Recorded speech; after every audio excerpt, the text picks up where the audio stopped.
In Hitler's Germany, special attention was paid to young people. It was believed that proper ideological education would form the future backbone of the youth who would continue to lead the Third Reich to its heyday.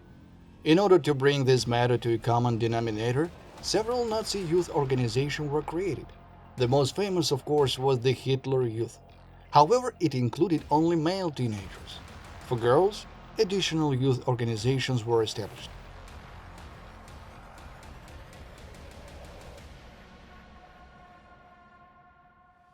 The first and most important was the Union of German Girls. The main task of the union was the education of racially and ideologically ideal future representatives of the fair sex who would become worthy comrades in arms, wives, and mothers. Therefore, classes in unions, as well as training, were carried out regularly. The first thing that was strictly controlled was attendance at classes. It got to the point that after several non-attendance, girls were forcibly delivered by the police. So, what did future wives and mothers do there? In fact, the Nazis did not invent anything new, except, of course, ideology.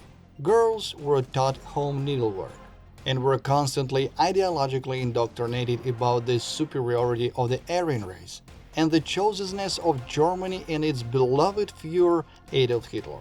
In addition, much attention was paid to physical education. The girls were actively involved in sports, often went hiking, rafting in rivers, and so on. In general, young, healthy, physical, strong, and ideologically perfect material was being prepared and grown for the production of future residents of the Third Reich. But this is the external side. As in any organization, the Union of German Girls had many not very pleasant secrets that were usually not known about. First of all, girls who had been so heavily brainwashed ideologically began to look at the world in a specific way. And even the slightest attempt to violate the established order of Nazi Germany was not tolerated by them and could be brought to the attention of the authorities. Moreover, complaints could even come against their own parents. For example, if a girl from the Union caught her parents listening to English radio, then she could go to the Gestapo and file a report. As a result, very often parents were sent to a concentration camp, and the girl, of course, received gratitude from the authorities for her vigilance. It got to the point that the girls began to openly spy on their parents, neighbors, and acquaintances. In doing so, they were firmly convinced it was the right thing to do, and only for the good of their homeland. One of the former members of the Union, Gertrude Wortmann, recalled, "After all, children were brought up mainly outside the walls of the parental home. They spied on their own parents not because of their inherent malice, but because of their naivety. They believed that in this case the parents were committing a crime against the Führer." The second rather unsightly aspect was the punishment system. Moreover, this system actually put the offender at the level of an outcast in the Union. For example, a girl for some misconduct could be deprived of a tie, which was one of the elements of the uniform. The absence of a tie immediately told the rest that the girl had committed an offense. So the contempt of the others and even outright bullying could fall upon her. And of course, the issue of close relationships with men, especially for girls aged 16 to 18, was especially acute. Often the girls held joint activities with Hitler Youth boys. Selected young men and beautiful girls were constantly crossing their paths. So a desire of intimacy could not help but arise between them. But it should be noted that in the Union, chastity was the standard of behavior. That is, a girl could lose her virginity only after the wedding, and in no other way. But in reality, the situation looked quite different. Perfect girls would secretly have sex with boys, and often with more than one. Here, the reaction of the administration is interesting. On the one hand, any relationship was forbidden. Those girls who, even after several reprimands, did not give up trying to make love and became pregnant were immediately expelled from the Union. It was hard for the girls between 16 and 18 to be banned from reciprocating love. When a promiscuous girl was caught for the first time, we gave her a serious warning. But if she turned a deaf ear to all our exhortations and became pregnant, then her membership in the SPD ended.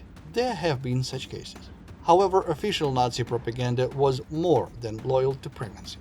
especially if a girl became pregnant from a purebred Aryan. Therefore, even the exclusion of the future mother from the union did not impose any sanctions, but on the contrary provided assistance from the state, which was enough for oneself to feel relatively independent.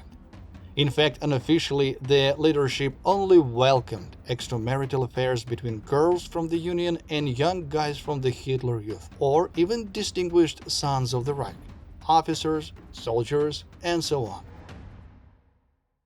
The third unsightly moment, and at the same time an amazing fact, was the maniacal passion for cleanliness. Those girls who managed to restrain their carnal desires had to direct their unspent energy to something else. This something was a possessed striving for absolute purity. Today, psychiatrists consider this to be a disease, but then it was actually in the order of things. It got to the point that even for the tiniest speck on a blouse, a girl could not be allowed to attend classes or even be punished with already mentioned deprivation of a tie. And cleanliness had to be in everything, from her own appearance to the neatness of the room, apartment, or house where the girl lived.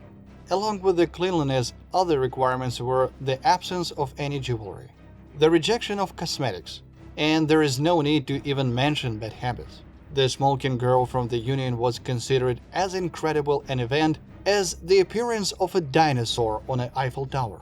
Finally, perhaps most bizarre, and actually psychologically scary, was the fact that the unspent feelings in close relationships poured out on the only and adored Führer.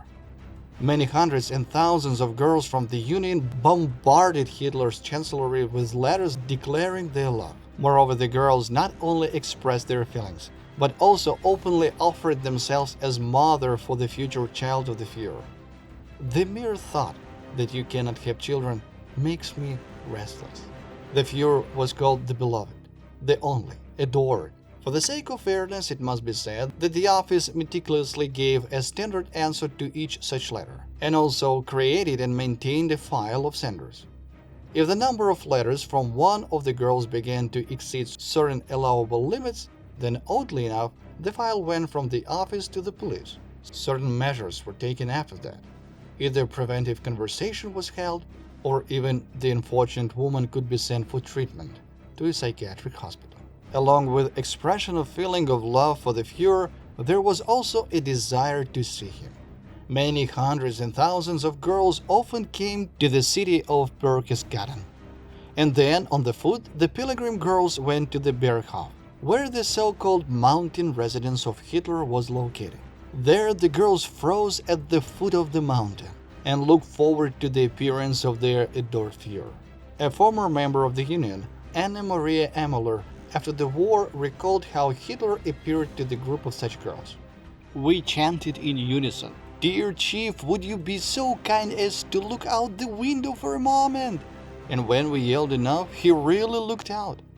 Then we again shouted furiously, 'Heil Hitler!' We stood and shouted for several more hours. When we went to school the next morning, we were completely exhausted. It was really hard to imagine from where the pilgrims were heading on foot to the mountain residence of Hitler. It was thanks to this psychological and ideological indoctrination that many girls from the Union only dreamed of benefiting their homeland and personally Adolf Hitler. Moreover, it was absolutely unimportant to them what to do. The main thing was to be useful. There is no exact data, but it is known that many girls from the Union absolutely voluntarily went to work in military brothels.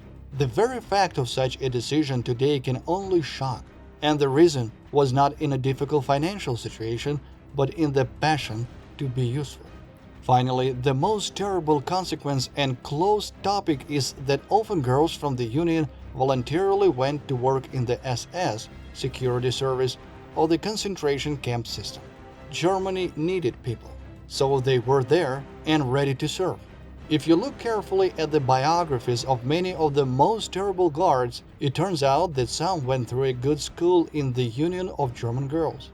Moreover, the pupils did not see anything wrong with bullying and execution of people.